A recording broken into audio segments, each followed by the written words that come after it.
Hello students, आज आपण next लेक्चरमध्ये आलेलो आहे. ओके. जनरली मी तुमच्यासोबत थेरी जास्त डिस्कस करत नाही, कारण थेरी ह्या लेसनमध्ये जास्त इम्पॉर्टंट नाही. मी जे शिकवतो आहे ना हेच अराउंड 80% ह्याच्यातनंच येतं. थेरी बाकी तुम्ही वाचून घ्या, खूप सोपी आहे. जनरली मी शिकवतो तुम्हाला जवळपास सगळं शिकवलं आहे त्याच्यातल्या थेरीमधून. फक्त मी डिस्कस करत नाही तुमच्यासोबत जास्त डीपमध्ये, वर्ड टू वर्ड डिस्कस करत नाही. मी तुम्हाला शॉर्टमध्ये डिस्कस करतो आपण. ओके. जसं आज आपण बघणार आहे सेकंड लॉ ऑफ थर्मोडायनामिक्स. खूप मोठे दिले, 3-4 पेजेस दिले. हार्डली मी 2 मिनटं संपवणार आहे. ओके. सो लक्षात ठेवा की थेरी तुम्ही वाचून घ्या. ओके. म्हणजे कसं होतं आहे की तुमचं पण रिव्हिजन होत जाते. जे टेक्स्टबुकमध्ये थेरी दिलेली आहे ती सगळी वाचून घ्या, तुमचं पण रिव्हिजन होत जातं. समजलं? मग आपण जे इक्वेशन्स करतो ते इक्वेशन्स नीट पाठ ठेवा. थर्मोडायनामिक्स खूप सोपा चॅप्टर आहे. समजलं ना? थर्मोडायनामिक्स खूप सोपा चॅप्टर आहे. बस तुम्हाला इक्वेशन सगळे पाठ पाहिजे. थोडेसे याचे इक्वेशन्स वाकडे तिकडे दिसतात, वर्कडनचे इक्वेशन ते सगळे पाठ पाहिजे तुम्हाला, अदरवाईज होत नाही, सम्स होत नाहीत. ओके. So be careful. सगळं पाठ करायचं आपण. ओके. काय करायचं आपण? सगळं पाठ करायचं आहे. सो पाठ करण्यासाठी आज काय करूया आपण, थोडंसं जो स्टार्टिंग सेशन आहे आजच्या व्हिडिओचा तो काय करूया आपण की रिवाईज करूया आतापर्यंत जे आपले झालेले. ओके. सगळे फॉर्म्युलाज आपण काय करूया, रिवाईज करूया. आणि त्याच्यानंतर आजचा सेशन बाकीचं जे आहे ते खूप लहान आहे आणि आज कदाचित आपलं सगळं चॅप्टर होऊन जाईल थर्मोडायनामिक्स. उद्यापासून आपण न्यू चॅप्टर सुरू करू शकतो. समजलं? उद्यापासून आपण न्यू चॅप्टर आपला सुरू करू शकतो. ओके. सो लेट्स सी आपण काय करू शकतो आता. ओके. चलो आपण काय करूया, स्टार्टिंगपासून थोडंसं घेऊया. म्हणजे पुढच्या चॅप्टरला पण आपल्याला थोडंफार ह्याच्यातलं लागणार आहे. जे आपण कायनेटिक थेरी ऑफ गॅसेस घेणार आहे ह्याच्यातला जवळपास 30% पार्ट त्याच्यात लागणार आहे आणि मग तिथं आपल्याला सोपं जाईल. ओके. सो स्टार्ट विथ आपण काय करूया, डिग्री ऑफ फ्रीडम. ओके. काय करूया, डिग्री ऑफ फ्रीडम.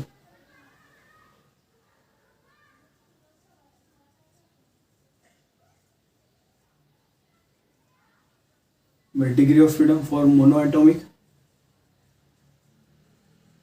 हे आता पण तुमचं पाठ झालं पाहिजे. किती असतात? 3. मग 3 याच्यातले काय असतात? ट्रान्सलेशनल. ओके. 3 ट्रान्स, हे तिन्हीच्या तिन्ही ट्रान्सलेशन असतात. डायटॉमिक ह्याच्यात किती असतात? 5 मधून 3 ट्रान्सलेशनल असतात आणि 2 रोटेशनल असतात. 2 काय असतात? रोटेशनल असतात. त्यानंतर काय असतं? पॉलिॲटॉमिक. बरोबर. पॉलिॲटॉमिक किती असतात? 3 ट्रान्स आणि 3 रोटेशन. काय असतात? 3 ट्रान्सलेशन असतात आणि 3 रोटेशन असतात. बरोबर. मग त्याच्यानंतर लिनियर पॉलिॲटॉमिक. लिनियर पॉलिॲटॉमिकला आपण 5 घेतो. कन्सिडर काय करतो आपण याच्यात, इट ॲज अ डायॲटॉमिक. काय करतो आपण? ॲज अ डायॲटॉमिक करतो. बरोबर ना? काय करतो? डायॲटॉमिक. तर इथं काय येतं? 3 ट्रान्स आणि 2 रोटेशनल. हे आपलं डिग्री ऑफ फ्रीडमचं झालं. बट डिग्री ऑफ फ्रीडमवरनं आपण काय करतो? डिग्री ऑफ फ्रीडम म्हणजे एफ असतो. बरोबर. डिग्री ऑफ फ्रीडम म्हणजे एफ. आपण सीपी काढतो. सीपी काय असतं? 1+f/2r. बरोबर. हे फास्ट जाणार आहे, मी हे आपलं झालं म्हणून फास्ट झालं आहे. आणि सीव्ही काय असतं? f/2r असतं. काय असतं? f/2r. सीपी 1+f/2r आणि सीव्ही f/2r असतं. समजलं? बरं. ह्याच्यानंतर काय होतं आपण, internal energy change in internal energy कसं घेतो? NCV delta T. इथं CVच घेतो. प्रत्येक इंटरनल एनर्जीला CVच असतं. तर हे इक्वेशन बऱ्याच वेगळ्या फॉर्ममध्ये येऊ शकतं. मग change in internal energy DU = N. CV कसं लिहितो आपण? f/2r into delta T. समजलं? काही प्रॉब्लेम याच्यात? ओके. बरं. त्याच्यानंतर आपण काय घेतो? क्यू कसा काढतो? क्यू काय असतं? NC डेल्टा टी असतं. काय असतं? NC delta T. जर ॲट कॉन्स्टंट प्रेशर असलं, काय ॲट कॉन्स्टंट प्रेशर, तर CP घेणार आणि कॉन्स्टंट व्हॉल्यूम असलं तर CV घेणार. तर क्यू काय येतं? At constant pressure NCP delta T आणि Q at constant value N C V delta T. समजला? ह्या दोन गोष्टी येतात. ओके, नाव ह्याच्यानंतर काय येणार आपलं वर्क डन. ओके, एवढ्या गोष्टी आपल्याला माहिती पाहिजे. वर्क डन काय असतं आपलं, आपल्याला माहिती आहे की फर्स्ट लॉ ऑफ थर्मोडायनामिक्स काय सांगतो, heat supplied is equal to काय असतं work done plus change in internal energy. तर वर्क डन काय असणार Q minus delta U. Work done काय असतं क्यू मायनस डेल्टा यू. बरोबर. मग आता वेगवेगळे प्रोसेस असतात आपल्याकडे. किती प्रोसेस असतात, वेगवेगळे प्रोसेसेस असतात. बरं, कोणकोणते प्रोसेस असतात सांगा जरा मला. आयसोथर्मल, आयसोबारिक, आयसोकोरिक, ॲडियाबॅटिक हे 4 प्रोसेस आहेत. ओके, या 4 प्रोसेसमध्ये वर्क डनचा फॉर्म्युला काय आहे, वेगळा आहे. काय आहे, वेगळा आहे. माहिती आहे ना आपल्याला. ओके, ह्या 4ही प्रोसेसमध्ये वर्क डनचा फॉर्म्युला काय आहे, वेगळा आहे.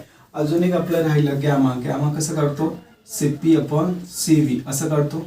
बरोबर. गॅमा काय असतो, CP upon C V, that is ratio of molar specific heat at constant pressure to molar specific heat at constant volume. ह्या दोघांचा रेशो असतो.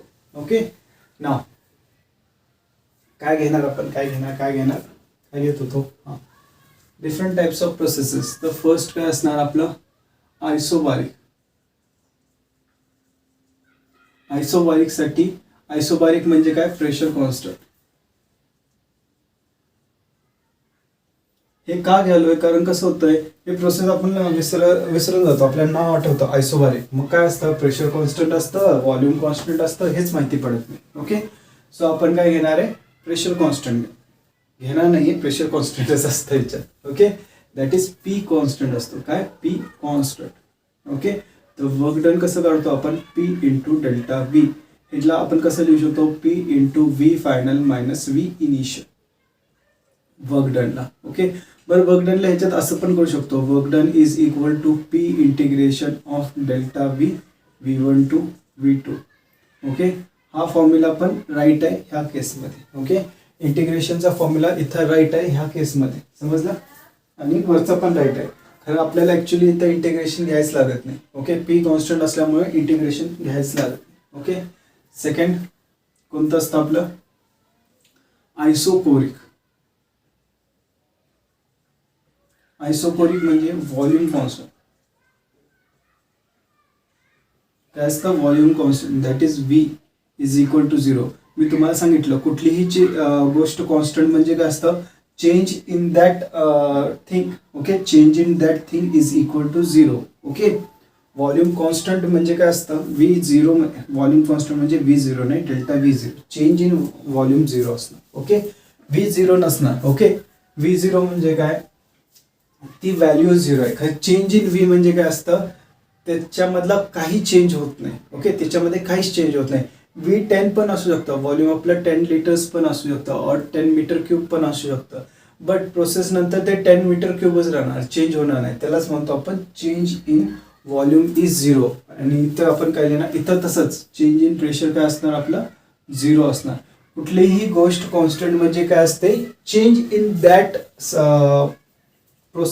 चेंज इन दॅट फॅक्टर आपण काय म्हणू, 0 म्हणू. आता ते फॅक्टर म्हणजे प्रेशर पण असू शकतं, व्हॉल्यूम पण असू शकतं, दुसऱ्या काही गोष्टी पण असू शकतात. चेंज इन डिस्टन्स 0 असणार, चेंज इन वेलोसिटी 0 असणार. ओके, वेलोसिटी कॉन्स्टंट म्हटलं तर चेंज इन वेलोसिटी काय असणार, 0 असणार. ॲक्सेलरेशन कॉन्स्टंट म्हटलं म्हणजे काय, चेंज इन ॲक्सेलरेशन काय असणार, कॉन्स्टंट. कुठलीही गोष्ट कॉन्स्टंट म्हटली तर एवढं लक्षात ठेवायचं, त्याच्यात चेंज येणार नाही. ओके, मग ह्याच्यामध्ये काय होतं बघा, आपलं वर्क डनचं इक्वेशन काय, पी डेल्टा व्ही आहे. डेल्टा व्हीची व्हॅल्यू आता 0 झाली तर वर्क डन काय ना 0 येतं. काय येतं, वर्क डन ह्याच्यात काय येतं, 0 येतं. ओके, हे तुम्हाला मी समजवलं होतं. काय, ॲट कॉन्स्टंट प्रेशर आहे. ॲट कॉन्स्टंट प्रेशर आपण इंटरनल एनर्जी डेल्टा यू कसं काढतो, N C V delta T. बरोबर. इंटरनल एनर्जीसाठी हाच फॉर्म्युला आहे. इंटरनल एनर्जीसाठी फॉर्म्युला चेंज होत नाही. बट क्यू साठी फॉर्म्युला चेंज होत राहतो डिपेंडिंग अपॉन द कंडिशन.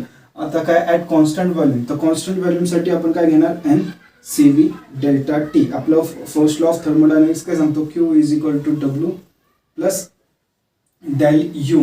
तर क्यू काय, N C V delta T is equal to W plus U काय N C V delta T. हे N C V delta T इकडं पाठवतो मी, तर काय येतं बघा, W is equal to N C V delta T minus N C V delta T हे येतं. हे N C V N delta T N C V delta T cut होतं, तर डब्ल्यू इज इक्वल टू काय येतं 0. That is work done is equal to 0. म्हणजे काय, isochoric प्रोसेसमध्ये वर्क डन 0 असतं. काय, आयसोकोरिक प्रोसेसमध्ये वर्क डन 0 असतं. हे लक्षात ठेवायचं. हे तुमच्या थेरॉटिकल क्वेश्चन्समध्ये विचारतात. Work done in isochoric process is 0 और work done in isobaric process is 0 और वर्क डन इन कोणता प्रोसेस, आयसोथर्मल प्रोसेस इज 0. अशा प्रोसेसमध्ये वर्क डन काय असतं हे आपल्याला विचारतात. समजलं, काही प्रॉब्लेम? ओके.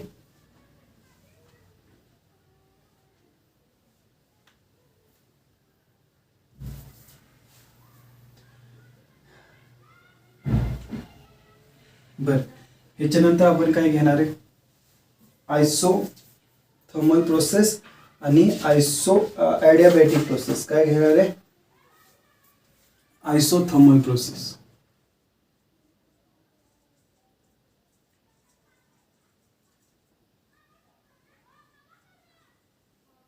काय घेणार, आयसोथर्मल प्रोसेस. आयसोथर्मल प्रोसेस म्हणजे काय असतं, चेंज इन टेम्परेचर काय असणार, और टेम्परेचर कॉन्स्टंट. थर्मल टेम्परेचर काय असतं, कॉन्स्टंट असतं. That is change in temperature किती असणार, 0 असणार. काय, चेंज इन टेम्परेचर 0 असतं. बरं, आयसोकोरिक प्रोसेसमध्ये आपली change in internal energy delta U is equal to काय असतं, N C V delta T असतं. बरोबर, N C V delta T असतं. तर चेंज इन, आता डेल्टा टी आपला काय आहे बघा, 0 आहे. बरोबर, काय 0 इथं टाकला तर काय, तर change in internal energy delta U is equal to 0. Change in internal energy काय येते, 0 येते. काय येते, 0 येतं. समजलं. बट एवढं लक्षात ठेवायचं की change in G heat energy असते दॅट इज क्यूचं पण काय असतं, एन सी डेल्टा टी असतं. बट हे 0 होत नाही. ओके, ह्याच्यासाठी हे 0 होत नाही, एवढं लक्षात ठेवायचं. फक्त इंटरनल एनर्जीचं 0 आहे, क्यूचं 0 नाही. आपण काढलं तर क्यूची व्हॅल्यू काढली ती, Q is equal to work done येतं. काय येतं, Q is equal to work done. Okay, तर हे थेरॉटिकल क्वेश्चनसाठी, जसं मागच्या केसमध्ये वर्क डन 0 कधी होतं, आयसोकोरिक प्रोसेसमध्ये, तसं आयसोथर्मल प्रोसेसमध्ये चेंज इन इंटरनल एनर्जी 0 असते. काय असतं, चेंज इन इंटरनल एनर्जी 0. वरतून ही प्रोसेस कशी असते, स्लो प्रोसेस असते. कशी असते, स्लो प्रोसेस. कशी असते, स्लो प्रोसेस असते. समजलं. अजून ह्याचा वर्क डनचा फॉर्म्युला काय, वर्क डन आठवतं, NRT log of V2 upon V1. आठवतोय हा फॉर्म्युला. मी तुम्हाला सांगितलं होतं की ह्याच्यात 5-6 फॉर्म्युलेज बनतात. खरं एकच फॉर्म्युला लक्षात ठेवा, काय, NRT into log of V2 upon V1. Okay, मग ह्याच्यात चेंजेस कसे करायचे. ओके, आपण काय करतो, चेंजेस करतो. बरोबर, ह्याच्यात चेंजेस कसे करणार तुम्ही, आपल्याला माहिती आहे की PV is equal to NRT. Okay, हा फॉर्म्युला यूज करायचा आणि ह्याच्यामध्ये टाकत जायचं आपण. ओके, और ह्याच्यामध्ये काय करू शकतो, PV is equal to constant. Okay, तर P1 V1 is equal to P2 V2. ह्याच्यामध्ये आपलं टेम्परेचर काय, कॉन्स्टंट आहे ना, टेम्परेचर कॉन्स्टंट आहे, म्हणून आपण PV is equal to constant लिहू शकतो आणि P1 V1 is equal to P2 V2 लिहू शकतो. बरोबर, मग ह्याच्यामध्ये फॉर्म्युला चेंजेस काय होतात बघा. पहिला होतो V2 upon V1. Okay, is equal to काय येतं, P1 अपॉन P2 येतं. बरोबर, तर ह्या इथं आपण काय टाकू शकतो, work done is equal to NRT log of P1 upon P2. काय लावू शकतो, log of P1 upon P2. V2 upon V1च्या जागी P1 अपॉन P2 टाकू शकतो. बरोबर, मग अजून कुठला चेंज करू शकतो, NRTला. NRTच्या इथं काय टाकू शकतो, एक तर P1 V1 log of P1 upon P2 करू शकतो, और W is equal to P2 V2 log of P1 upon P2 करू शकतो, और W is equal to P1 V1 log of हे. आता इथं P1 V1 घेतलं तर V2 V1 पण घेऊ शकतो, V2 अपॉन V1, आणि W is equal to P2 V2 log of V2 upon V1. समजलं?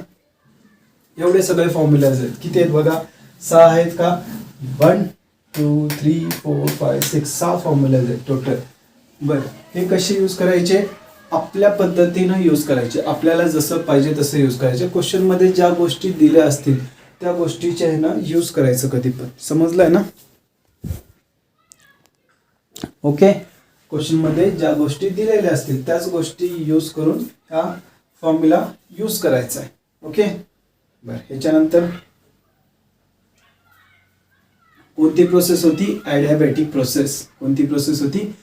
एडियाबॅटिक प्रोसेस. बरं, ह्याचा ग्राफ कसा असतो? थोडासा स्लांट लाईन असते. काय? थोडीशी स्लांट लाईन असते. ओके. बरं, ते पुढच्या ह्याच्यात डिस्कस करूया.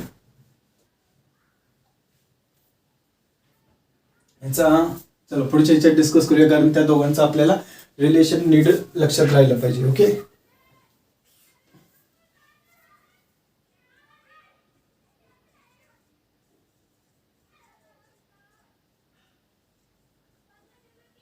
Adiabatic process. ॲडियाबॅटिक प्रोसेसमध्ये आपल्याला माहिती आहे की P V raise to gamma हे काय असतं? कॉन्स्टंट असतं. परत काय घ्यायचं? P V is equal to NRT हे इक्वेशन घ्यायचं.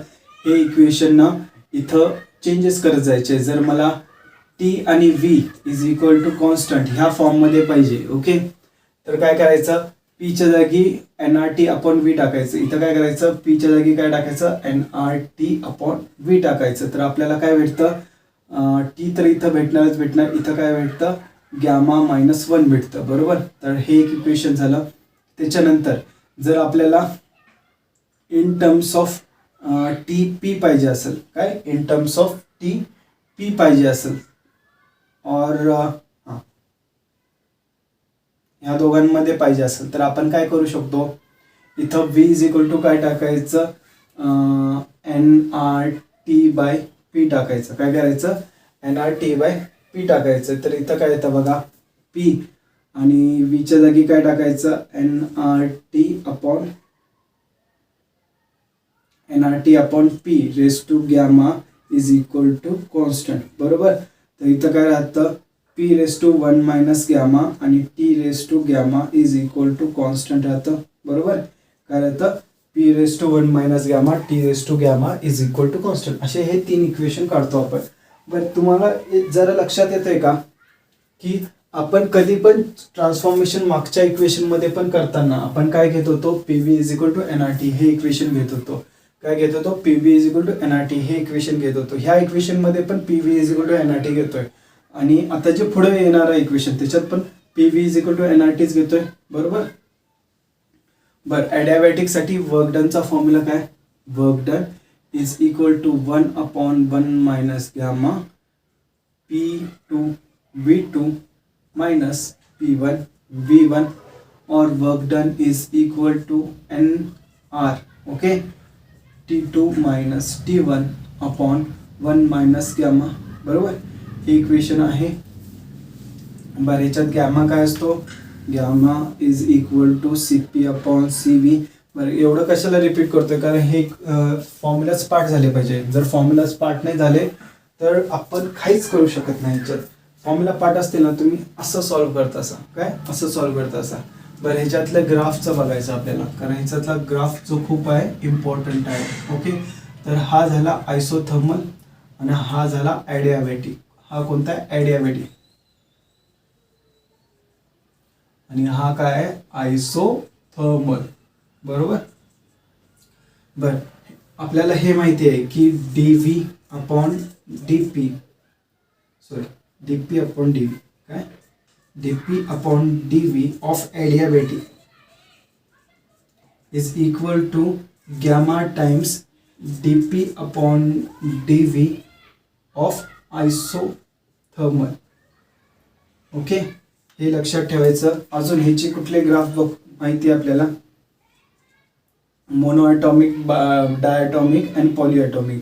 जर तुम्हाला सांगितलं असतं तिन्ही ग्राफ कोणते आहेत, ॲडियाबॅटिक आहेत, तर ओळखायचं आहे. ओके, तर सगळ्यात जास्त आपल्याला माहिती आहे की गॅमाची व्हॅल्यू सगळ्यात जास्त कशाला असते, मोनोसाठी असते. काय यासाठी असते, मोनोॲटॉमिकसाठी सगळ्यात जास्त असते. मग गॅमाची व्हॅल्यू डायॲटॉमिकसाठी असते. बरोबर, आपण काय काढलं तर. आणि गॅमाची व्हॅल्यू पॉलीॲटॉमिकसाठी कमी असते. काय असते, कमी असते. तर सगळ्यात जास्त स्लोप ज्याचा असेल ते काय असणार आहे, मोनोॲटॉमिक. कोणती कर्व असणार आहे, मोनो ॲटॉमिकची. जी दुसरी असणार ती डायॲटॉमिकची आणि थर्ड कोणती असणार, पॉलीॲटॉमिकची. समजला, तर हे लक्षात ठेवायचं. सगळ्यात कमी स्लोप पॉलीॲटॉमिकचा असणार, मीडियम डायॲटॉमिक आणि मोनोॲटॉमिक. ओके, आणि ऑप्शन्स मी तुम्हाला काल ऑप्शनचं पण सांगितलं. ऑप्शन बघताना जर ए आलं तर नीट लक्ष देऊन परत करायचं. बरोबर, तर एवढं आपण केलं तर. ओके, वर्क डनचं ते सगळं, फर्स्ट लॉ ऑफ थर्मोडायनामिक्स सगळं. Okay, but first law of थर्मोडायनामिक्समध्ये बरंच काय काय त्यांनी दिलं असेल, प्रोसेसेस दिले असेल, हे ते. ओके, ते जरा बघून घ्या. क्वेश्चनमध्ये त्याचा काही इम्पॉर्टन्स नसतो, खरं थेरॉटिकल तुम्हाला माहिती पाहिजे. ओके, त्याचा काही एवढा इम्पॉर्टन्स नाही, थेरॉटिकल माहिती पाहिजे. बाकी हे इक्वेशन्सचं इम्पॉर्टन्स आहे. हे इक्वेशन पार्ट असतील ना, 90% ऑफ सम तुमचे सुटतात. ओके, किती, 90%. 10% थेरॉटिकलवर असतं, ते वाचलं की तुम्हाला समजत जाईल. आपण जनरली तर 10%चं पण 90% केले, हार्डली 1% राहिलं असेल, ते 1% तुम्ही करून घ्या, तेवढं तरी करा. ओके, आता स्टार्ट करायचं. चालू आहे ना आपला कॅमेरा, बघून घेऊया. ओके, कॅमेरा चालू आहे आपला. आता आपण काय बघणार आहे, second law of thermodynamics.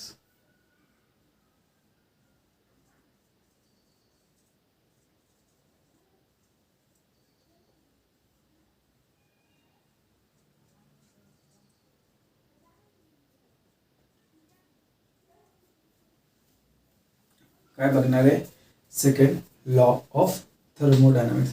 Bus second law of thermodynamics काय सांगतो आपल्याला, the efficiency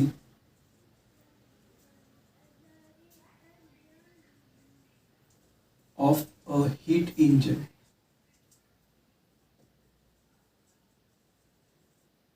cannot be 100%. The efficiency of a heat engine cannot be 100%. असा सेकंड लॉ. व सेकंड लॉ ऑफ थर्मोडायनामिक्सचे ना स्टेटमेंट खूप आहे. शेल्सियस स्टेटमेंट वेगळा आहे, केल्विन स्टेटमेंट वेगळा आहे. अशा बऱ्याच जणांनी आपले आपले स्टेटमेंट दिलेले आहेत. ओके, तर एवढं लक्षात ठेवा. Efficiency of a heat engine हे सगळ्यात बेसिक स्टेटमेंट आहे, कॅनॉट बी 100%. आता हीट इंजिन काय असतं हे पहिला बघूया.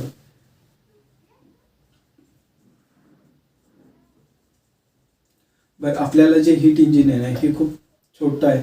ओके, ॲक्च्युली हे खूप कॉम्प्लिकेटेड प्रोसेस आहे. खरं आपण जे शिकतो हे खूप स्मॉल असतं. ॲक्च्युली हीट इंजिन काय असतं, असं पिस्टन असतं. ओके,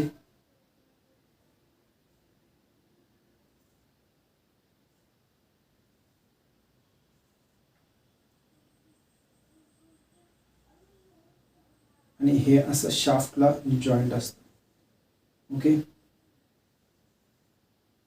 आणि इथं आपलं एक असं पहिया असतो, म्हणजे चाक असतं. हे चाकचं सर्कल आणि इथे जॉईंट असतं. तर हे पिस्टन जसं वरती खालती होतं तसं हे आपलं जे चाक आहे हे असं फिरतं. हे जनरल असं आपलं जे बाईकचं ते पिस्टन ते नसतं. ॲक्च्युली इथून आपण काय करत असतो, पेट्रोल आणि एअर असं इनपुट करत असतो आणि त्यांना इथं जाळतो.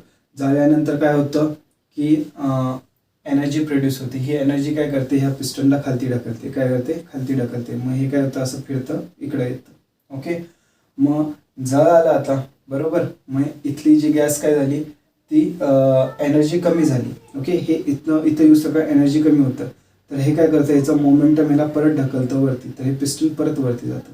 ओके, तर असं हे टोटल जी प्रोसेस असते ह्याला आपण सायकल म्हणतो. काय म्हणतो, cycle or stroke of a engine. काय म्हणतो, cycle or stroke of a engine. ह्याच्यावर आपल्याला जास्त लक्ष द्यायचं नाही, ह्याच्यावर तुम्हाला काहीच विचारत. ओके, ह्याच्यावर काहीच लक्ष द्यायचं नाही. ओके, त्यांचा एक बेसिक डायग्राम आहे हीट इंजिनचा, तो आपल्याला हे तुम्हाला जस्ट कळावं म्हणून मी सांगतोय. ओके, की बुकमध्ये असं काहीतरी डायग्राम असणार तर ह्याच्यावर जास्त लक्ष नका देऊ, काही नसतं हे, तुम्हाला जेवढं सांगतो तेवढं लक्षात ठेवा. ह्याच्यामध्ये एक त्यांनी ब्लॉक डायग्राम दिलाय. काय दिलाय? ब्लॉक डायग्राम दिलाय. हा लक्षात ठेवा. इथं असतं सोर्स, इथं असतं इंजिन आणि इथं असतं सिंक. आणि हे इंजिन काय करतं? Work done. काय करतं? Work done. आपण काय करतो? सोर्स करून एनर्जी घेतो. काय करतो? सोर्स करून एनर्जी घेतो. आता आपल्या केसमध्ये काय झालं? पेट्रोल. पेट्रोल काय झालं? सोर्स. पेट्रोलला झाल्यावर आपल्याला काय भेटते? एनर्जी भेटते. बरोबर. हे एनर्जी काय करतं? इंजिन घेतं आणि ते काय करतं? वर्क करतं. काय करतं? वर्क करतं. वर्क म्हणजे काय असतं? वर्क म्हणजे काय असतं? चाक फिरवणं. ओके, आणि थोडी एनर्जी काय होते? सिंकला जाते. काय होते? सिंकला जाते. Okay, some amount of energy काय होते? सिंकला जाते. ओके, एवढं लक्षात ठेवायचं. तर हे बेसिक ब्लॉक डायग्राम आहे. ओके, आता सपोज इथनं Q1 अमाऊंट ऑफ एनर्जी मी दिली. ओके, Q1 म्हणजे काय? काहीतरी नंबर म्हणजे काय? सपोज 100 जूल्स मी एनर्जी दिली. त्याच्यामधली 40 जूल्स ही किती झाली? वर्क डनसाठी यूज झाली. तर इथे किती येणार? 60 जूल्स ऑफ एनर्जी येणार. तर ह्याला आपण Q2 म्हणणार. काय म्हणणार? Q2. समजलं? हे नंबर्स ह्याच्यासाठी घेतले की तुम्हाला समजावं. ओके, परत एकदा सांगतो. इथं जर 100 जूल्स ऑफ सोर्समधून एनर्जी खालती आली तर सपोज 60 जूल्स एनर्जी वर्क डनसाठी. ओके,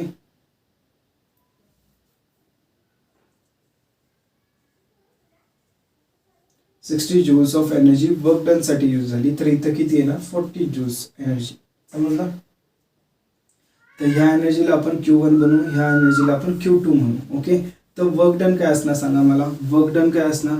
वर्क डन, बरं, वर्क डनची व्हॅल्यू किती असणार मला सांगा? Q1 मायनस Q2 असणार. बरोबर. वर्क डनची व्हॅल्यू किती असणार? Q1 minus Q2. और आपण असं पण म्हणू शकतो Q1 is equal to, Q1 काय असतं?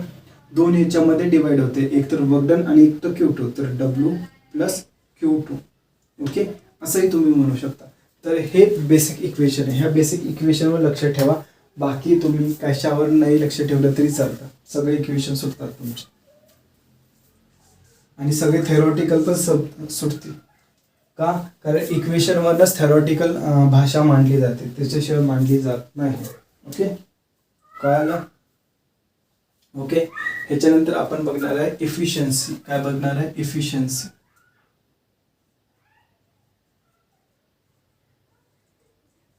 इफिशियन्सीला आपण ईटा म्हणतो. काय म्हणतो? ईटा म्हणतो. इफिशियन्सी काय असतं?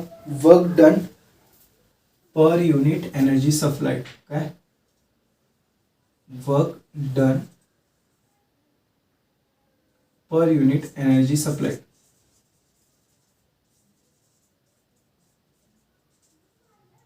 म्हणजे सपोज मी 100 जूल्स ऑफ एनर्जी दिली तर त्याच्यामधलं वर्क डन किती झालं? तेच इफिशियन्सी झाली ना. ओके, सपोज मी तुम्हाला काय करतोय की 100 क्वेश्चन्स शिकवतोय. ओके, 100 मधून सपोज तुम्ही काय घेतला? 50 क्वेश्चन्स और 70 क्वेश्चन तुम्हाला समजले, तर इफिशियन्सी किती झाली माझ्या कामाची? 70%. सपोज मी 100 क्वेश्चन्स घेतले आणि तुम्हाला 100 पैकी 90 क्वेश्चन्स आले. किती आले? 90 क्वेश्चन्स आले. तर माझ्या कामाची इफिशियन्सी किती असणार? 90% असणार. समजला? सेम. मग काय? वर्क डन किती असणार? 90%. आणि मी सप्लाय किती केलं? 100%. तर इफिशियन्सी काय असते? Work done upon energy supplied. Okay, तर इथं वर्क डन आपण कसं लिहितोय बघा. वर्क डनचा फॉर्म्युला काय? Q1 minus Q2. काय आहे? Q1 मायनस Q2 हे वर्क डनचा फॉर्म्युला आहे. ओके, असं पहिला असं घ्या. Work done upon energy supplied. काय बघा, एनर्जी सप्लाइड म्हणजे सोर्समधून एनर्जी किती आली? सोर्समधून एनर्जी किती येते? Q1 येते. ओके, और वर्क डन काय होणार मग आपलं? Q1 minus Q2 upon Q1. याला आपण काय करायचं? दोघांना बेस सप्लाय करून घ्या. Q1 upon Q1 minus Q2 upon Q1. Okay, तर हे काय होतं? Q1 कट होतं 1 मायनस Q2 अपॉन Q1. एफिशियन्सीचे दोन फॉर्म्युले लक्षात ठेवायचा, हा एक आणि हा एक. समजला? बरं, एवढं ठेवला तरी चालतं. हा काय, हाच आहे. ओके, समजलं? हा, efficiency is equal to work done upon Q1 आणि efficiency is equal to 1 minus Q2 upon Q1. बर, ह्याला कधी कधी हॉट रिझर्वायर पण म्हणतात. काय? Hot reservoir. आणि ह्याला कोल्ड रिझर्वायर. हॉट रिझर्वायर म्हणजे बरं, ज्याच्याकडे जास्त एनर्जी असणार तोच सप्लाय करणार ना. कोल्ड रिझर्वायर थोडी सप्लाय करणार. बरोबर आहे ना. हॉट रिझर्वायर सप्लाय करत असतो, म्हणून ह्याला हॉट रिझर्वायर पण म्हणतात, ह्याला कोल्ड रिझर्वायर पण म्हणतात. ओके, आय होप तुम्हाला हे समजलं असणार.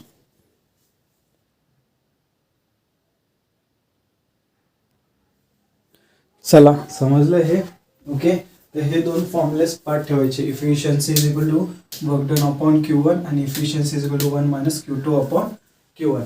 एवढं इफिशियन्सी तुमचं जर पार्ट झालं तर बाकी काय आपल्याला काढता येतं. सोपे असतात, जास्त अवघड नसतात.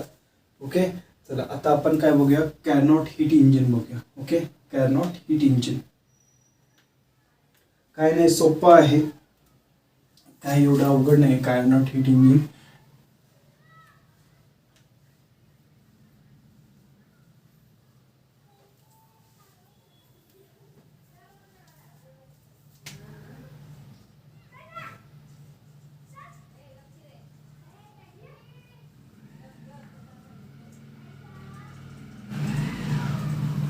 कॅरनॉट हीट इंजिन. बरं, कॅरनॉट हीट इंजिन काय असतं? It is a hypothetical engine.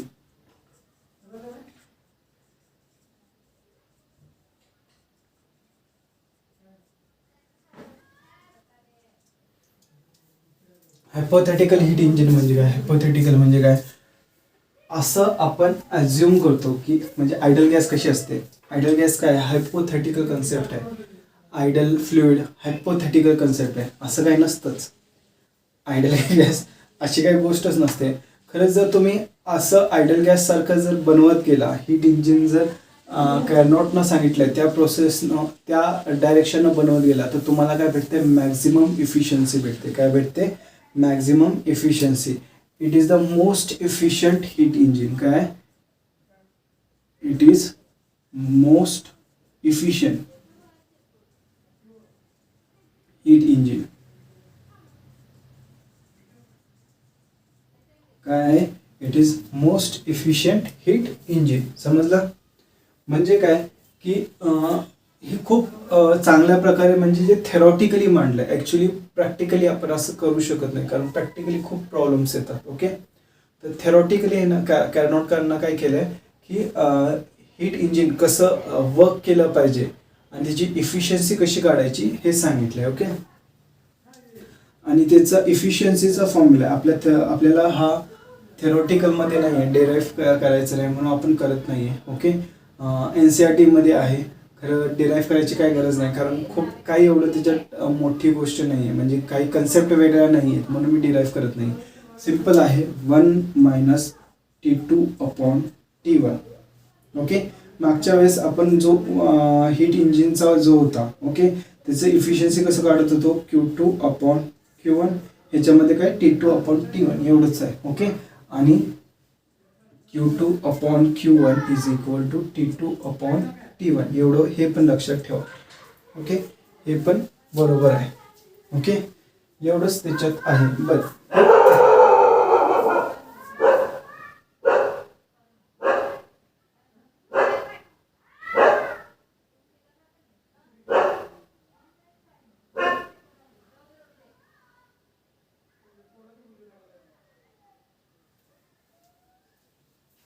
बरं, हे आपण रफ करूया. ऍक्च्युली कार्नॉटनं काय सांगितलंय ते बघूया.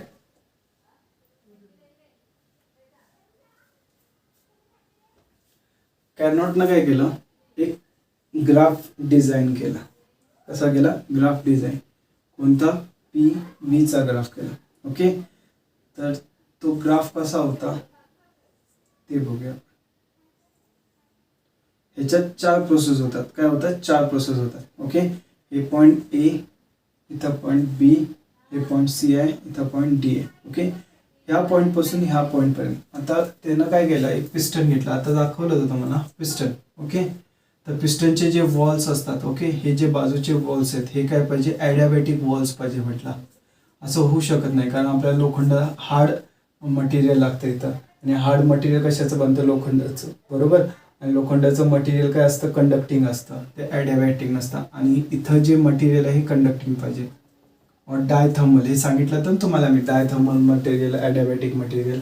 आणि हे जे पिस्टन आहे हे कसं पाहिजे आपल्याला, फ्रिक्शनलेस पाहिजे. हे जे मूव्ह होत आहे वरती खालती, हे मूव्ह होत आहे ना, हे कसं पाहिजे, फ्रिक्शनलेस पाहिजे. असंही होऊ शकत नाही, फ्रिक्शन कमी करू शकतो, फ्रिक्शनलेस असू शकत नाही. काय, फ्रिक्शन आपण कमी करू शकतो, खरं फ्रिक्शनलेस असू शकत नाही. ओके, तर अशा बऱ्याच गोष्टी आहेत, म्हणून हे हायपोथेटिकल म्हणतो आपण.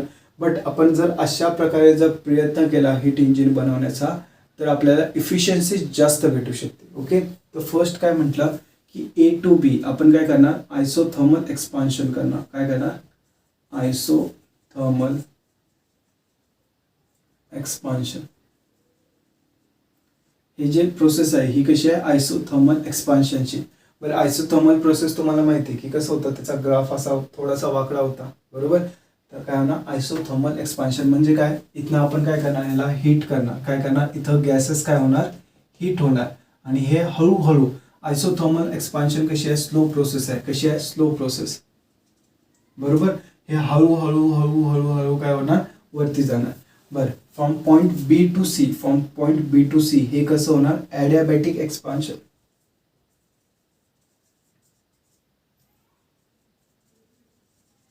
ॲडियाबॅटिक एक्सपान्शन कसं असतं, फास्ट असतं. काय असतं, एकदम फास्ट असतं. मग थोडंसं वरती गेलं मग एकदम वरती जाणार, थोडंसं वरती गेलं मग एकदम वरती जाणार, असं होणार. समजलं. मग हे काय झालं, ॲडियाबॅटिक एक्सपान्शन. काय झालं, ॲडियाबॅटिक एक्सपान्शन. ओके, मग फ्रॉम सी टू ए बघा, ॲडियाबॅटिकचा बघा स्लोप जास्त आहे, ॲडियाबॅटिक कर्वचा स्लोप जास्त आहे. फ्रॉम सी टू ए काय होणार, आयसोथर्मल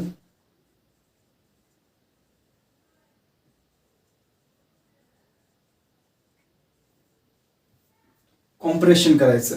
पहिला काय करायचं, आयसोथर्मल एक्सपान्शन करायचं, मग ॲडियाबॅटिक एक्सपान्शन करायचं, मग आयसोथर्मल कॉम्प्रेशन, मग दाबायचं. मग काय करणार, हे इथं पुश करणार. जे आपलं जे वरती व्हील असतं, बरोबर, ते व्हील काय करतं, याला पुश करतं. काय करतं, खालती पुश करतं. तर हे खालती येणार.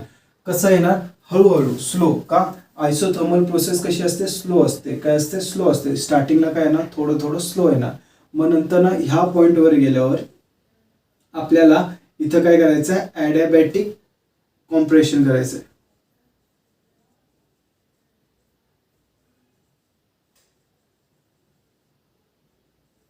काय करायचं, ॲडियाबॅटिक कॉम्प्रेशन म्हणजे आपण काय करणार, ॲडियाबॅटिकली ह्याला पुश करणार. काय करणार, ॲडियाबॅटिक म्हणजे एकदम फास्ट पुश करणार, एकदम फास्ट पुश करणार. ही प्रोसेस कशी असते, फास्ट असते. समजलं. बरं, असं होऊ नाही शकत. का, कारण काय होतं, आपले जे पिस्टन असतात ते एका स्पीडनं मूव्ह होत असतात, बरोबर. तुमची गाडी कधी असं होतं का, एकदम फास्ट जाते, हो, फास्ट जाते, हळू जाते, फास्ट जाते, हळू जाते, असं होत नाही ना. खराब झाल्याच होते ती. ओके ओके, फास्ट होते, हळू होते, फास्ट होते, हळू होते, असं होत नाही, बरोबर. तर आपलं जे पिस्टन असतं ते कंटिन्युअसली जरा स्पीडनं मूव्ह होत असतं. जसं तुम्ही रेस वाढवता तसं अजून स्पीडनं होतं. म्हणून हे हायपोथेटिकल कन्सेप्ट आहे. काय आहे, हायपोथेटिकल. तर कायनॉटनं काय म्हटलं तर की अशा प्रकारे जर तुम्ही हे काढला तर आपल्याला मॅक्झिमम इफिशियन्सी भेटू शकते. काय भेटू शकते, मॅक्झिमम इफिशियन्सी भेटू शकते. आणि इफिशियन्सीचा फॉर्म्युला काय होता, efficiency is equal to 1 minus T2 upon T1. एवढं लक्षात ठेवा, बस झालेलं आहे याच्यासाठी. ओके, कळतंय, एवढंच लक्षात ठेवा. आणि तो ग्राफमध्ये एवढं लक्षात ठेवायचं, आयसोथर्मल एक्सपान्शन कधी आहे, ॲडियाबॅटिक एक्सपान्शन कधी आहे, आयसोथर्मल कॉम्प्रेशन कधी आहे, ॲडियाबॅटिक कॉम्प्रेशन कधी आहे. एवढं लक्षात ठेवला तुमचं सगळ्याच्या सगळं कार्नोट इंजिन पाठ होतं. ओके, आणि एवढं लक्षात ठेवायचं, आयसोथर्मल एक्सपान्शन काय असतं, स्लो प्रोसेस असते. Adiabatic expansion fast process, isothermal compression slow process, adiabatic compression fast process. एवढं लक्षात ठेवायचं, बाकी काही नाही. तुमचे जे थेरॉटिकलमध्ये असेल बरंच काय काय लिहून दिलं असेल ते वाचून घ्या, म्हणजे तुम्हाला एक अजून क्लिअर आयडिया येईल. ओके, याच्यापेक्षा जास्त त्याच्यात काही सांगितलेलं नाही आहे त्यांनी ॲक्च्युली. बट काय ह्या कर्वपासून कर्वपर्यंत the piston is move slowly isothermally so that the temperature remains the same, that is isothermal process. बरोबर, टेम्परेचर रिमेन्स सेम म्हणजे काय, आयसोथर्मल प्रोसेस. त्याच्यानंतर काय सांगितलं त्यांनी की after from A to B आला, from B to C the process is going fast so that there is no exchange of heat. तुम्हाला माहिती आहे की ॲडियाबॅटिक प्रोसेसमध्ये एक्सचेंज ऑफ हीट होत नाही. बरोबर, तेच दिलं आहे. ॲडियाबॅटिक प्रोसेस म्हणजे काय, एक्सचेंज ऑफ हीट होणार नाही. सिम्पल आहे, कॉमन सेन्स आहे ते. ओके, हे सांगायची आता मला गरज नाही वाटतं. ओके, कारण ॲडियाबॅटिक प्रोसेस काय असते, आयसोथर्मल प्रोसेस काय असते हे तुम्हाला आता सांगून झालेलं आहे. बरोबर, नुसतं पहिला एक्सपान्शन होतं, नंतर कॉम्प्रेशन होतं, एवढंच लक्षात ठेवायचं. बरोबर, चलो हे झालं आपलं हीट इंजिन झालं. ह्याच्यानंतर आपण बघणार आहे रेफ्रिजिरेटर.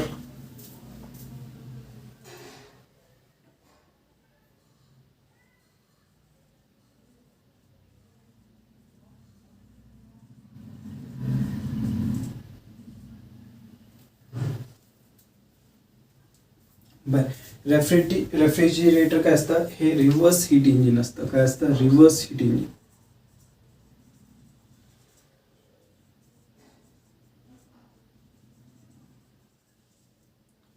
ह्याला रिव्हर्स हीट इंजिन काय म्हणतो बघा, याचे ब्लॉक डायग्राम लक्षात ठेवायचे. जर ब्लॉक डायग्राम नीट लक्षात राहिली ना, बाकी सगळं लक्षात राहतं.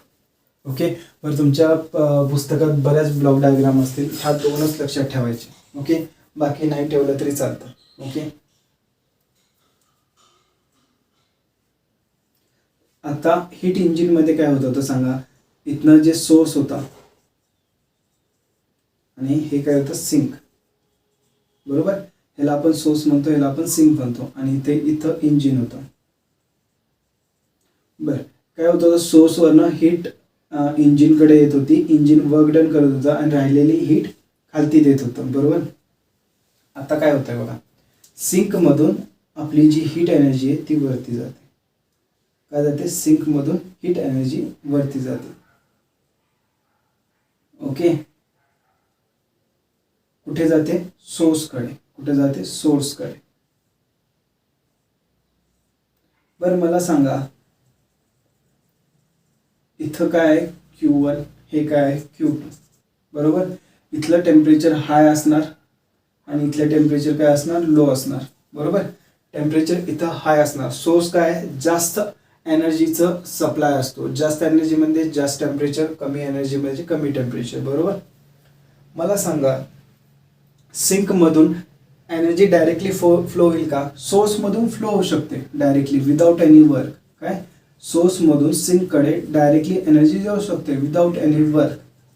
ओके, बट सिंकमधून सोर्सकडे जाईल का, नाही जाणार. का, कारण एनर्जी फ्लो कुठून होते, from high temperature to low temperature. आपलं टेम्परेचर T1 काय आहे, इज ग्रेटर देन T2 आहे. बरोबर, T1 is greater than T2. But T1 greater than T2 असल्यावर T2 पासून एनर्जी T1 कडे कशी जाणार. बरोबर, त्यासाठी आपल्याला काय करायला लागतं, वर्क करायला लागतं ऑन द सिस्टीम. काय करायला लागतं, वर्क ऑन द सिस्टीम करायला लागतं. मग हे जे वर्क असतं हे पण काय करतं, आपलं आपण वर्क करतो. ओके, तर ह्याचा पण ॲरो काय असतो, आत असतो. काय असतो, आत असतो. ओके, काय असतो, आत असतो.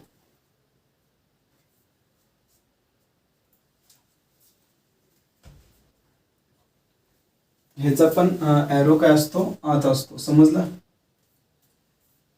बर, हा जो ॲरो आत आहे. ओके, मग ह्याचं आपण असं म्हणू शकतो. मग बघा, इथं काय आहे, Q1 आहे, हे Q2 आहे. बट Q1चं बघा, ह्या दोघांचं ॲडिशन Q2 असणार. हे पण आत येतं आणि इकडं पुढे जातं. तर आपण असं म्हणू शकतो, Q1 is equal to Q2 plus W. बरोबर, हे इक्वेशन असंच राहतं, काही चेंज होत नाही याच्यात. ओके, काय राहतं, सेम इक्वेशन असंच राहतं. फक्त आपल्याला काय करायला लागतं, फ्रॉम सिंक पासून जे हे आहे काय म्हणतात, एनर्जी आहे ती सोर्सकडे न्यायला लागते. आणि हे करण्यासाठी आपण वर्क डन करतो. काय करतो? वर्क डन करतो. तुम्हाला ह्याच्यात नीट समजलं नसणार, तुम्हाला इथं समजवतो.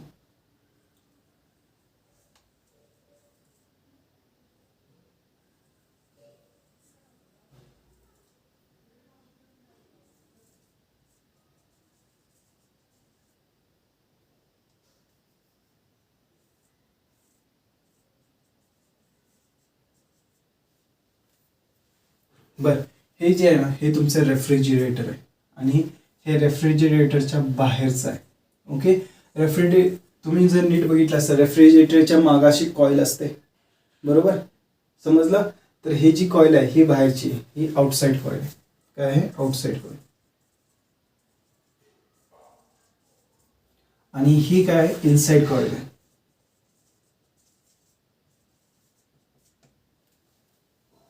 काय आहे? इनसाइड कॉईल आहे. समजलं? ही आउटसाइड कॉईल आहे, ही इनसाइड कॉईल आहे.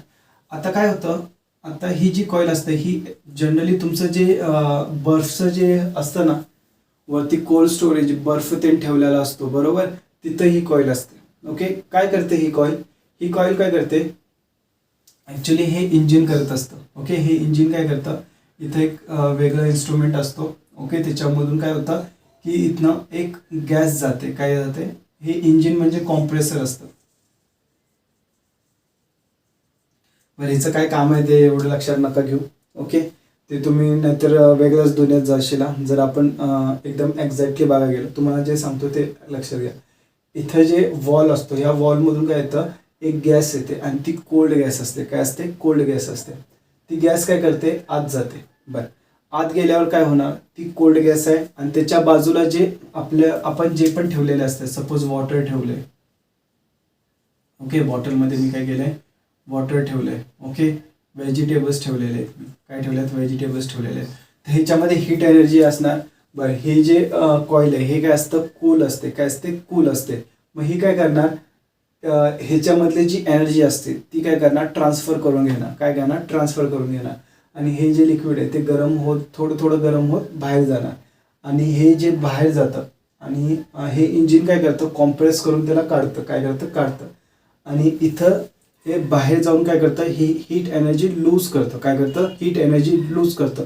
तुम्ही जर बघितलं असणार, जे मागच्या बाजूचं जी हे असते ना, कॉईल असतं ना, तिथं थोडंसं टेम्परेचर खूप हाय असतं. ओके, आणि इथनं एनर्जी लूज केल्यावर परत काय होतं? इथं वॉलकडे जातं. वॉलमध्ये काय होतं? ॲडॅबॅटिक एक्सपान्शन होतं. ॲडॅबॅटिक एक्सपान्शन झाल्यामुळे काय होतं? इंटरनल एनर्जी यूज होते आणि ही गॅस काय होतं? कूल होऊन जाते. परत ही गॅस काय होते? गॅस असो ऑर लिक्विड असो, कधी कधी लिक्विड पण यूज करतात. लिक्विड कूल होतं आणि परत आत जातं आणि परत काय करतं? अजून एनर्जी काढत असतं. मग हे काय करत असतं? हे प्रत्येक सबस्टन्समधनं थोडं थोडं एनर्जी घेत असतं आणि अशा प्रकारे हे सबस्टन्स कूल होतात. समजलं? अशा प्रकारे हे सबस्टन्स कूल होतात. हे थंड असल्यामुळे इथं जी लिक्विड असतं ते काय असतं? थंड असल्यामुळे काय होतं? इथून एनर्जी ह्याच्याकडे जाते, इथून एनर्जी ह्या लिक्विडमध्ये जाते, हे इथून एनर्जी लिक्विडमध्ये जाते. समजलं? आणि अशा प्रकारे काय होत असतं? कूल होत असतं. बरं, ह्याच्यासाठी आपल्याला काय करायला लागतं? ह्या इंजिनमध्ये वर्क डन करायला लागतं. काय करायला लागतं? Work done. तेच आता सिंक काय असणार? हे आपलं सिंक असणार आणि हे आपला सोर्स असणार. ओके, तर आपण काय करतोय? सिंकमधून बघा, सिंकमधून एनर्जी काढतोय, वर्क डन करतोय आणि सोर्सला पाठवतोय. सिंकमधून एनर्जी काढतोय, वर्क डन करतोय आणि सोर्सला पाठवतोय, बरोबर? म्हणून हे त्याचं फॅक्टर येतं. समजला? काही प्रॉब्लेम? चला लिहून घ्या. आता ह्याच्यात काय असतं? कोएफिशियंट ऑफ परफॉर्मन्स म्हणून, जसं इफिशियन्सी असते तसं आपलं काय असतं? Coefficient of performance. तर कोएफिशियंट ऑफ परफॉर्मन्स आपण रेफ्रिजरेटरचा के इज इक्वल टू काय असतो? Q2/W. काय असतं? Q2/W. ओके, Q2 काय असतं? सिंकचा एनर्जी असते. Sink energy upon work done. काय असतं? Sink energy upon work done. ह्याला आपण असंही लिहू शकतो, coefficient of performance is equal to Q2 upon work done. काय असतं? Q1 - Q2. बरोबर? इथं बघा, वर्क डन काय येणार आपलं? वर्क डन येणार Q1 - Q2. बरोबर? हे तिथं लिहा. बरं, आपण ह्याला असं पण लिहू शकतो, T2 upon T1 - T2. Coefficient of performance. काय? कोएफिशियंट ऑफ परफॉर्मन्स असं आपण लिहू शकतो. आय होप तुम्हाला हे समजलं असणार. ओके, चला लिहून घ्या हे. चला बरं, कोएफिशियंट ऑफ परफॉर्मन्स. आता हे जे हीट जाते ना वरती, ह्याला कधी कधी हीट रिजेक्टेड पण म्हणतात. काय हीट रिजेक्टेड म्हणजे आपण रिजेक्ट करतो, ह्याला बाहेर पाडतो हीट, ह्याला म्हणून हीट रिजेक्टेड. ओके, काय हीट रिजेक्टेड. ओके, चला रफ करूया. आणि हा आपला स्टर्लिंग सायकल म्हणून आपल्या पोर्शनमध्ये आहे, ते वाचून घ्या, एवढं इम्पॉर्टंट नाही आहे ते स्टर्लिंग सायकल म्हणून. ओके, त्याच्यामध्ये त्यांनी सिम्पल आहे. ओके, आयसोथर्मल एक्सपान्शन आपल्या जेव्हा परत सुरू होईल ना तेव्हा मी तुम्हाला ते समजवलं.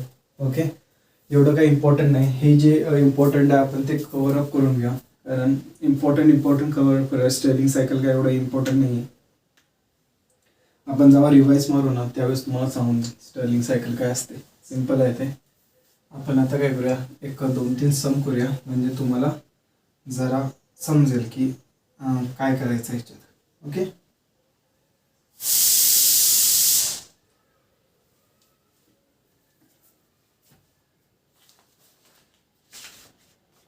चला ready for sums.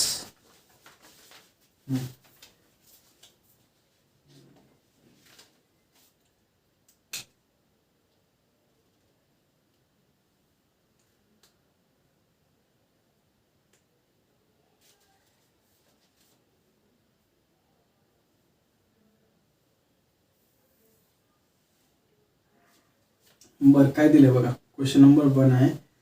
Source temperature दिलंय. काय सोर्स टेम्परेचर किती दिलंय, 227 डिग्री सेल्सिअस. त्यानंतर सिंक टेम्परेचर दिले, किती दिले, 127 डिग्री सेल्सिअस. ओके, हीट ॲब्झॉर्ब्ड,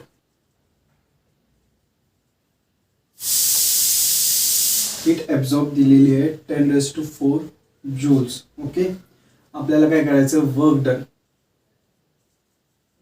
काय काढायचं आहे, वर्क डन काढायचं आहे इन जूल्स. काय काढायचं आहे, वर्क डन इन जूल्स. बर, सोर्सचं टेम्परेचर किती आहे, 227. तर 227 + 273. ओके, तर हे किती येतं, 7 + 3 10 होतं, 1 जातं, तर हे 1 + 1 3, हे 500 येतं. किती येतं, 500 केल्विन. ओके, तसंच हे किती येणार, 127 + 273, हे किती येतं, 400 केल्विन. ओके, समजलं, काही प्रॉब्लेम ह्याच्यात. आता आपल्याला माहिती आहे हीट ॲब्झॉर्ब म्हणजे काय असतं, Q2 असतं. काय असतं, Q2, that is sink energy.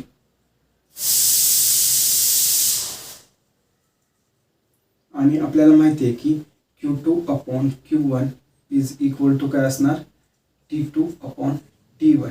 Okay, बरं, इथं बघा सिंक टेम्परेचर म्हणजे काय असतं, T2, आणि सोर्स म्हणजे काय असतं, T1. सोर्स वरती असतो ना, वरचं आपण T1 घेतो सोर्स, आणि खालचं काय असतं, सिंक.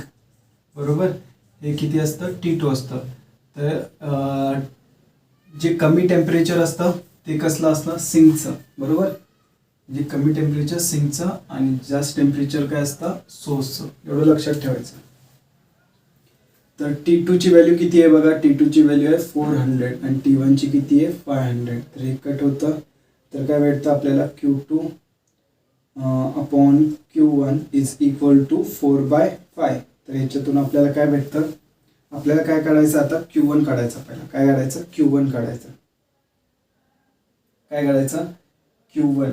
और तुम्ही जर आपल्याला वर्क डन काढायचं, आपल्या वर्क डनचा फॉर्म्युला माहिती आहे. वर्क डन काय असतो, 1 - Q2/Q1.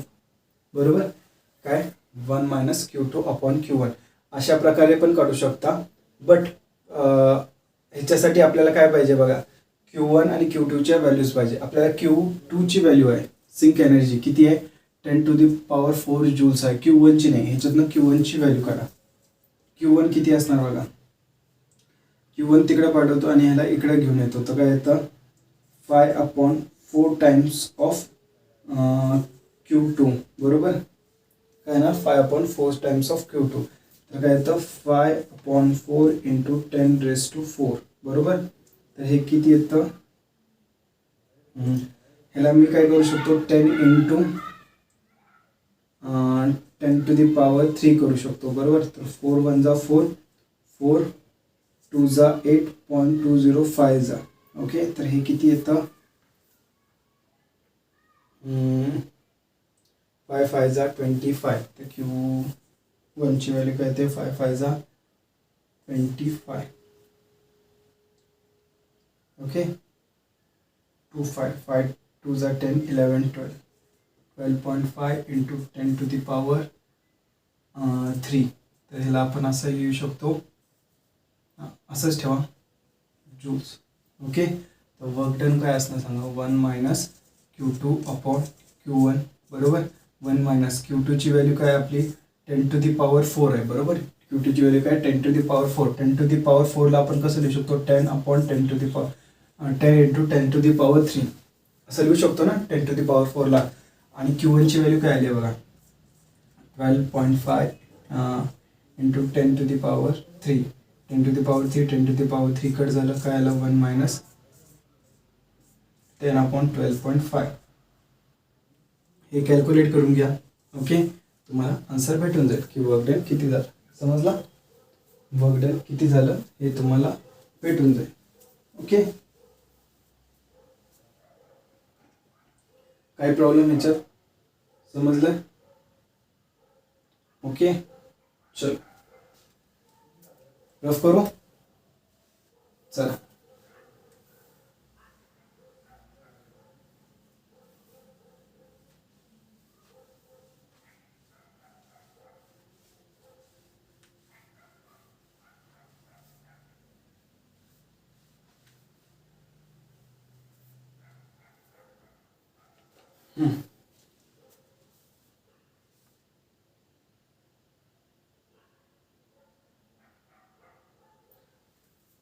काय दिलंय की एक इफिशियन्सी आहे एका इन्स्ट्रुमेंटची, ती किती आहे 1/6 आहे. किती आहे 1/6 आहे. जर त्याचं जर टेम्परेचर सिंक टेम्परेचर हे पूर्ण मोठं क्वेश्चन आहे, नुसतं नीट लक्षात द्या. एका इन्स्ट्रुमेंटची इफिशियन्सी किती आहे 1/6 आहे. जर त्याचं सिंक टेम्परेचर मी रिड्यूस केलं, काय केलं रिड्यूस केलं 65°C ना. किती 65°C ना. त्याची जी न्यू इफिशियन्सी आहे काय न्यू इफिशियन्सी किती होते 1/3 होते. काय होते 1/3. Calculate the actual sink temperature म्हणजे इथं T2 फाइंड करायचं आहे आपल्याला. काय फाइंड करायचं आहे T2 फाइंड करायला सांगितलं. ॲक्च्युअल T2 फाइंड करायला सांगितलं. ओके. आपल्याला माहिती आहे की इफिशियन्सीचा फॉर्म्युला काय efficiency is equal to 1 - T2/T1. Okay. बरं हे कशा ॲक्च्युअल इफिशियन्सी आपण कसं लिहू शकतो 1/6 ह्या फर्स्ट ह्याची इज इक्वल टू 1 - T2/T1 बरोबर. आणि जी नेक्स्ट इफिशियन्सी आहे ओके नेक्स्ट इफिशियन्सी आपण कसं लिहिणार बघा 1/3 इफिशियन्सी 1/3 इज इक्वल टू 1 - आता आपलं टेम्परेचर सिंकचं टेम्परेचर किती पडलं 65°C न पडलं. ओके. म्हणजे काय T2 - 65 लिहिणार आपण. काय लिहिणार T2 - 65/T1. समजला. आता हे दोन इक्वेशन भेटल्यात. हे इक्वेशन नंबर 1 आहे, हे इक्वेशन नंबर 2 आहे. ओके. तर काय करायचं इक्वेशन 2 मधून इक्वेशन 1 मायनस करा. इक्वेशन 1 मायनस करा. ओके. तर लेफ्ट हँड साईडला काय होतंय बघा 2 मधून 1 मायनस करायचं आहे म्हणजे काय येतं 1/3 - 1/6 इज इक्वल टू. आता ह्याच्यामधून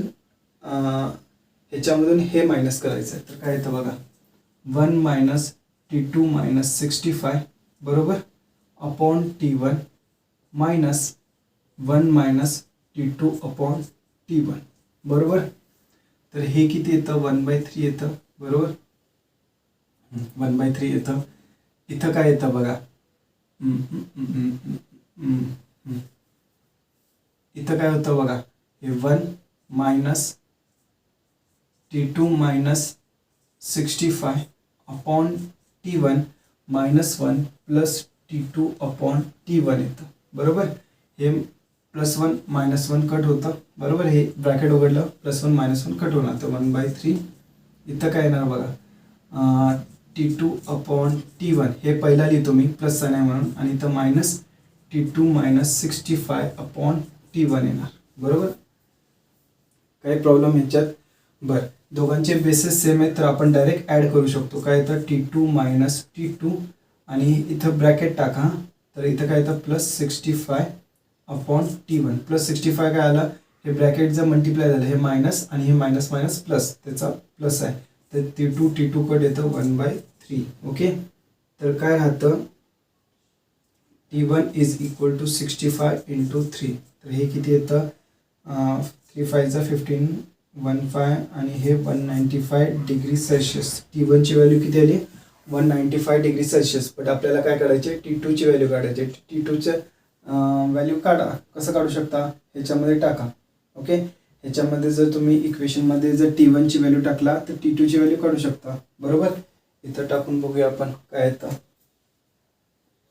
आपल्याकडे T1ची व्हॅल्यू आहे ना, तर 1/6 is equal to 1 minus T2/195. बरोबर, T1ची व्हॅल्यू काय आली 195. तर ह्याला इकडं पाठवा, ह्याला इकडं आणा. तर काय येतं T2/195 okay is equal to काय येतं 1 मायनस 1/6. 1 मायनस 1/6 काय येणार 6 1 6 6 मायनस 1 5. बरोबर, तर हे काय येतं 5/6 येतं. बरोबर, तर ह्या 195ला ह्या बाजूला काढलं तर काय येतं 195. बरोबर, 6 1 जा 6 6 3 जा 18. बरोबर, 1 राहतं 6 2 जा 12. बरोबर, किती राहतं 3 राहतं 3 0. बरोबर, पॉईंट घेणार 6 5 जा 30. हे मल्टिप्लाय करा, T2ची व्हॅल्यू भेटते. किती येते बघा 5 5 5 जा 25. बरोबर, तर 2 5 पॉईंट 5 2 जा 10 11 12 2. ओके, 15 60 162.5.